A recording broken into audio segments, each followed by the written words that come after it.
এই মুহূর্তে যে গাছটা আপনারা দেখছেন এটা হচ্ছে আমাদের দেশি ভ্যারাইটিস করমচা গাছ। বর্তমানে এই করমচাকে চেরি ফলে রূপান্তর করা হচ্ছে প্রসেসিং করে। ভেতর থেকে দানাটাকে বার করে নেওয়া হচ্ছে, তারপরে সেটা সিরকা মানে চিনির সিরাপের মধ্যে ডুবিয়ে রেখে তার টেস্টটাকে চেঞ্জ করা হচ্ছে। এখানে এই করমচার ফুল দেখা যাচ্ছে, দেখুন ফুলটা খুবই ছোট্ট একটি ফুল, এবং এই ছোট্ট ফুল থেকেই এইটা এটা হচ্ছে আধ পাকা। এই দেখুন একদম কচি, দেখতে পুরো চেরির মতন, পেকে গেলে তো পুরো চেরি, পুরো চেরির মতন ফুলে ভর্তি হয়ে গেছে। বেশ বড় গাছ, বেশ বড় গাছ, এত সুন্দর গাছ, এত যত্নে রয়েছে।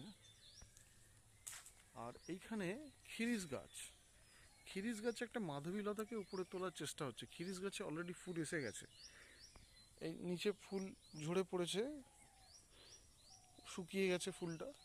আর তাজা অবস্থায় ফুলটা অনেকটা দাড়ি কামানের বুরুষের মতন দেখতে। এই যে এইটা হচ্ছে খিরিস গাছের ফুল। আর এই যে মাধবীলতাটা সম্ভবত এটা আমাদের দেখে মনে হচ্ছে চাইনিজ ভ্যারাইটিস, কিন্তু গন্ধ আছে।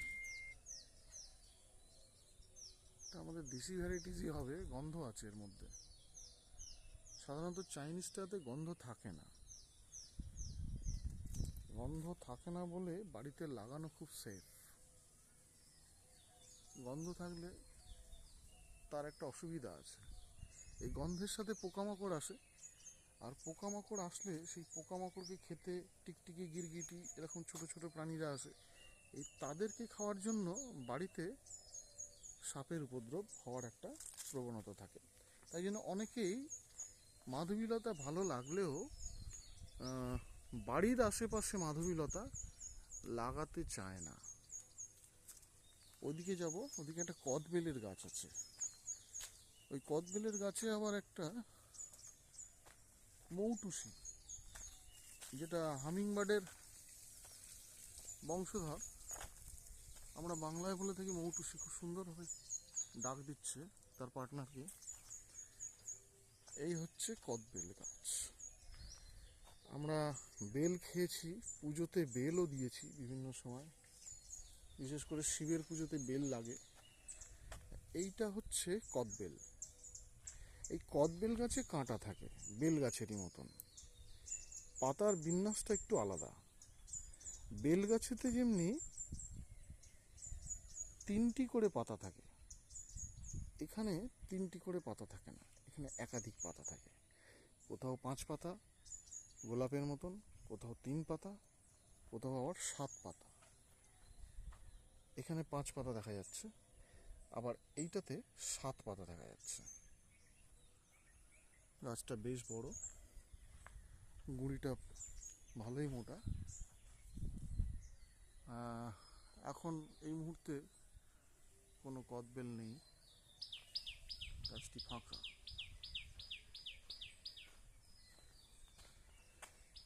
স্বর্ণচাপার গাছ, স্বর্ণচাপাতে কোনো ফুল এখনো পর্যন্ত দেখতে পাইনি আমি।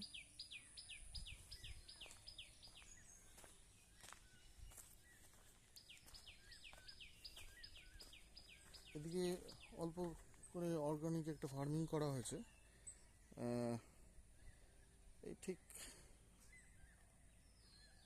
এইখানে দেখুন ঢেঁড়স হয়ে আছে, এই দেখুন পরপর ঢেঁড়স হয়ে আছে, কত ছোট গাছ, তার মধ্যেই ঢেঁড়স ফলে গেছে। আরেকটা মজার বিষয় দেখাই, এই দেখুন এই গাছটি খুব বড় জোর 2 ফুট হবে। এই 2 ফুট গাছের মধ্যেই এই দেখুন লিচু, লিচু ফলে আছে। এই দেখুন 2 ফুট গাছ, মাত্র 2 ফুট গাছে লিচু হয়ে আছে।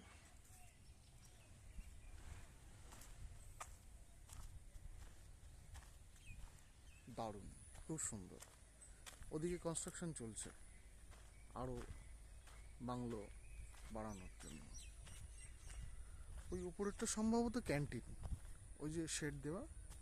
আগামী দিনে হয়তো ওখানেই বসে আমাদের খেতে হবে, তবে ওটার কাজ চলছে, কমপ্লিট নয়।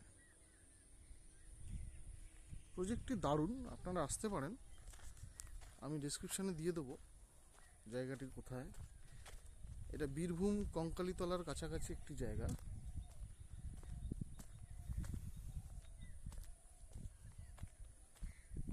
খুব ভালো লাগবে।